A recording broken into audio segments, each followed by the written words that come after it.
Bəlkə də bu qızlar üçün bir şey ifadə eləmirəm. Oğlanlar bir dənə belə şey görsə, markeli lövhə görsə, yəni bu böyük bir məna böyük bir məna ifadə edir. Deməli başlayaq. Xabi Alonsonun Real Madridi. Bəli. 4-3. Getdik. Ən başdan başlayaq. Bütün alternativləri nəzərə alaq. İlk öncə mən öz fikrimi, daha sonra öz fikrimi. Elə eləyək.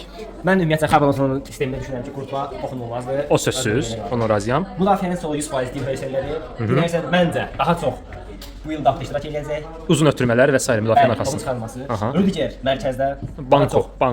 Formalı. Çünki daha pasör olduğu üçün mərkəzdə. Raul Asensio və yaxud Eder Militao yəqin ki, müdafiənin bütün daxilində rotasiya olacaq. Olacaq. Və müəyyən bir dövrlərdə Tchouaméni'nin də mövqedən birinə düşəcəyini düşünürəm. Cınaqlar məncə 100% Trent Alexander-Arnold toxunulmazdır. Bəzən rotasiya Carvajal ola bilər. Müdafiənin mərkəzi ən məncə yarım müdafiədir. Bellingham toxunulmazdır. Amma mən Bellingham'in daha çox biraz onları müəyyən oynayacağını yaxşı detaldır. Amma arxadan oyun qurmaqda Aurelien Tchouaméni və Federico Valverde böyük ehtimalla Valverde'dən daha çox istifadə edirlər. Arxadan topu irəli çıxarılması üçün. Hücum üçlüsü Mbappé toxunulmazdır, öz mövqeyini qoruyur.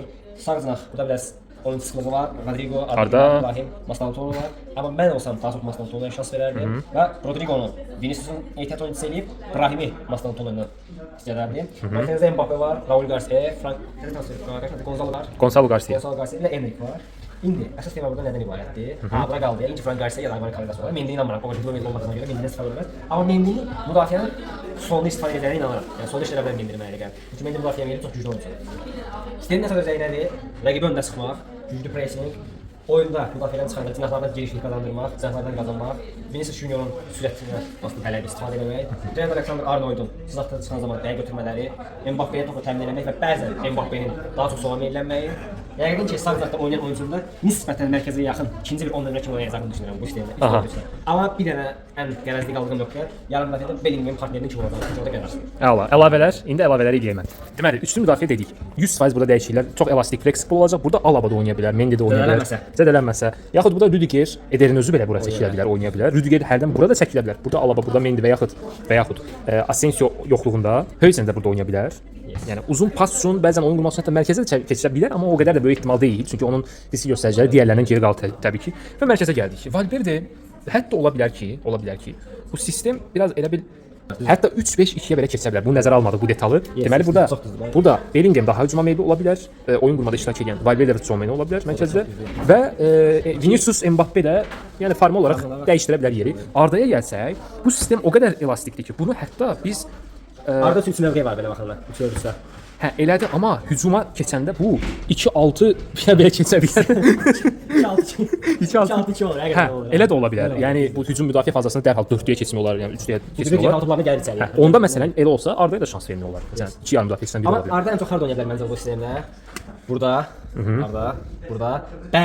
bəzən cinahda ola bilər. Ola bilər, o da ki şey üçün, sadəcə build-upda iştirak etmək üçün. Yəni də mövqe hücumu olanda Ardanın üstünlüyü ola bilər. Yəni burada Raul Garcia, burada biraz axsama ola bilər məsələn. Raul Garcia, amma elə ola bilər bunu nəzərə alaq. Alaba o qədər universal oyunçudur. Alabanın burada yoxlamaq da olar. Əslində zirəsi olmasaydı oynaya bilərdi. Əslində Alabanın öz mövqeyi Bavariyada. Eynən Bavariyada məsələn Avstriya millisində 8-də oynayır. Yəni belə cinahda oynayırdı. Çox elastik, çox belə şey taktikadır və Xavi çox güclü görsənir həqiqətən. Elədir, amma Xabi Alonso ya lap uğurlu olacaq, ya da lap uğursuz olacaq. Yəni bu dəqiqdir. Bunu məncə performansa görə mən bir şey deyərdim. Mən Perezin yerində olsaydım, Vinicius'un uğursuz performansını nəzərə alıb Mbappé'ni mərkəzə çəkdiyim halda bir də mərkəz hücumçusu alardım. José Rodri. Olar, maraqlıdır. Çünki ikisi də qaçmır, müdafiə kömək eləmir və Xavi də bunu təbii ki bəyənmir. O dəqiqə cəzalandıracaq. Bir zaman gələcəyinə görə yəqin ki, mən də düşünürəm bu Vinicius olacaq. Vinicius biraz daha paxıl oyunçu kimi göstərir mənə. Eynən. Yəqin ki Mbappé'nin və yaxud da Garcia'ya güvənəcək. Ola bilər. Amma mən olsam bir dənə pilot santrafor 9 nömrə üçün transfer edərdim. O da yaxşı variantdır. Amma indiki vəziyyətdə belə onsuz da Xavi sistemini orada dominant olan Xavi'nin sistemidir. Orada futbolçular deyil. Real heç vaxt öyrəşməyib sistemli futbol oynamağa. Bu da heç vaxt və taktika, yəni sistemlə bu reallıq deyil. İndiyə qədər belə görməmişik ən az. Amma görək də maraq doğru. Yəni yepyeni Real görəcəyimiz dəqiqdir. Amma bir dənə Nico Williams xatırlatma video 6 dəqiqə oldu, hə. 6 dəqiqə oldu. Abi dəqiqə. Nico Williams'ın gələcəkdə bir də Barcelona'ya. Məncə gəldi əsas. Bu istiqaməti daha da diqqətli olmalı. O biraz aksiyacaq. Deyil və orada hələ təsəvvür burada Carvajal oynayır. Burada magistral ola bilər. Belə işlər. Bugünkü analizimiz Real Madrid idi. Bəlkə bundan sonra bu lövhəni burada görsək 100% istifadə edəcəyik gördüyünüz kimi. Bunu çünki boş qoya bilmərik. Bunun önəmi bizim üçün çox böyükdür. Adios amigos.